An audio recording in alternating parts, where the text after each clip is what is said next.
नमस्कार मित्रों, welcome back to my channel. इस चैनल में एक बार फिर से आपका बहुत बहुत अभिनंदन है, बहुत बहुत स्वागत है मित्रों। आइए जानते हैं मित्रों आज का टॉपिक। जी हाँ, आज का टॉपिक है मित्रों कि भगवान श्री कृष्ण इस संसार में कब आए हैं। जी हाँ मित्रों, भगवान श्री कृष्ण इस संसार में कब आए। सतयुग में आए, त्रेता युग में आए, द्वापर में या कलयुग में। 4 युग होता है मित्रों, तो 4 युगों में से कौन सा युग में भगवान श्री कृष्ण इस संसार में अवतार लेते हैं।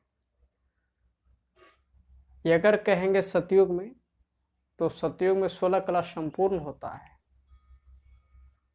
तो 16 कला संपूर्ण सतयुग में, वहाँ 16 कला संपूर्ण, संपूर्ण अहिंसक, मर्यादा पुरुषोत्तम, सर्वगुण संपन्न, 16 कला संपूर्ण होता है। वहाँ हर प्रकार का सुख सुविधाएं होती है वहाँ। तो वहाँ आएंगे। या फिर त्रेता युग में अगर कहेंगे, तो त्रेता युग में श्री रामचंद्र जी का वहाँ जन्मभूमि और अवतार भूमि दिखाया जाता है कि त्रेता युग में रामचंद्र का राज था। अगर कहेंगे द्वापर युग में, तो द्वापर युग में 8 कला होता है मित्रों।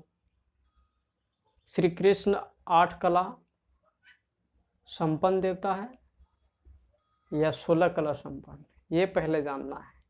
तो लोग कहते हैं कि श्री कृष्ण 16 कला संपूर्ण देवता हैं, और कोई कहता है 8 कला में। तो 8 कला द्वापर युग में होता है। और द्वापर युग में अगर भगवान श्री कृष्ण आते हैं, तो द्वापर के बाद क्या आता है? कलयुग आता है, कलह युग आता है, कलह कलश का युग आता है। तो भगवान द्वापर युग में आके महाभारत करवाया, और महाभारत करवाने के बाद क्या हुआ? कलयुग, पापी कलयुग का स्थापना हो गया। तो क्या भगवान कलयुग का स्थापना करवाने के लिए आते हैं? नहीं मित्रों। तो भगवान आखिर द्वापर युग में जब आया, श्री कृष्ण कहते हैं कि द्वापर युग में आता है। और जब द्वापर युग में जब आता है, तो द्वापर के बाद कलयुग आ जाता है। क्या ये सब भगवान मजाक करने के लिए आता है? क्या ये ड्रामा मजाक है? इसको जानना है मित्रों। तो भगवान श्री कृष्ण जो है द्वापर युग में अगर आएंगे, तो द्वापर के बाद आ जाता है कलयुग। और कलयुग, पापी कलयुग में गवर्नमेंट सरकार का राज चलता है, भ्रष्टाचारी राज चलता है, तरह तरह का नेता लोग रहता है इधर कलयुग में। और अभी देख ही रहे, वर्तमान टाइम कलयुग चल रहा है, कलह कलश का युग चल रहा है मित्रों।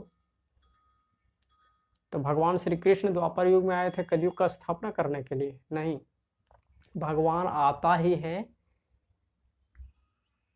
सतयुग, त्रेता, द्वापर, कलयुग, चारों युग का ड्रामा खत्म होने के बाद, सतयुग के पहले और कलयुग का अंत, जिसको संगम युग कहा जाता है मित्रों। संगम युग में भगवान आते हैं।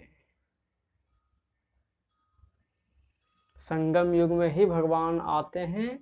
और शास्त्रों का जितने भी दंत कथाएं हैं, रामायण हो, चाहे महाभारत हो, चाहे गरुड़ पुराण हो, या तो फिर जितने भी तरह तरह के पुराण, कुरान उरान बने हुए हैं मित्रों, ये सारा निचोड़, जब निचोड़ दिएगा, निचोड़ने के बाद इसका सार आता है कि भगवान कब आता है।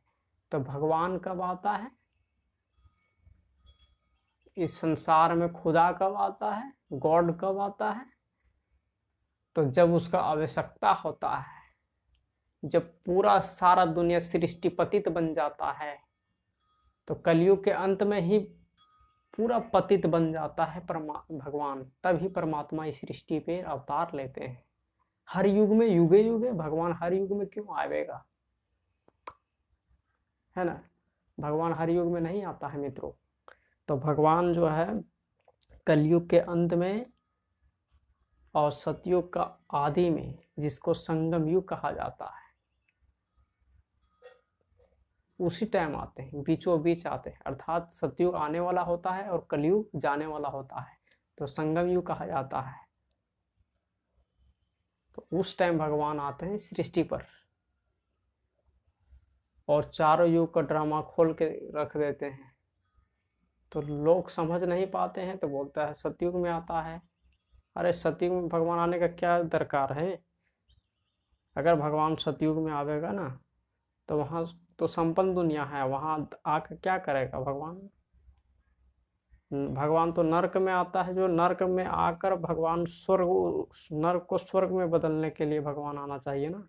पतित को पावन बनाने के लिए। पतित कब होता? नर्क कब होता? भ्रष्टाचारी कब होता? कलयुग का अंत, पापी कलयुग के अंत में ही नहीं भगवान आवेगा।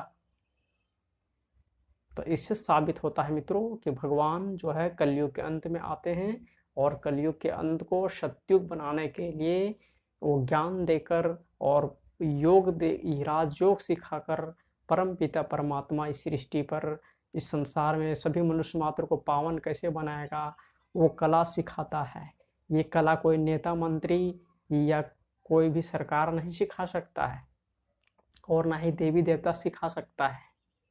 देवी देवताओं को भी देवी देवता का पद देने वाला भगवान है शिव शंकर भोलेनाथ, जिसको शिव बाबा कहा जाता है। वो आकर इस सृष्टि पर राजयोग के माध्यम से, राजयोग क्या है ये सर्च करें नेट में, और बीके और पीबी के माध्यम से इस सत्य ज्ञान को धारण करें। आज के लिए बस इतना ही। ओम शांति, ओम क्रांति। जय हिंद, जय भारत, वंदे मातरम।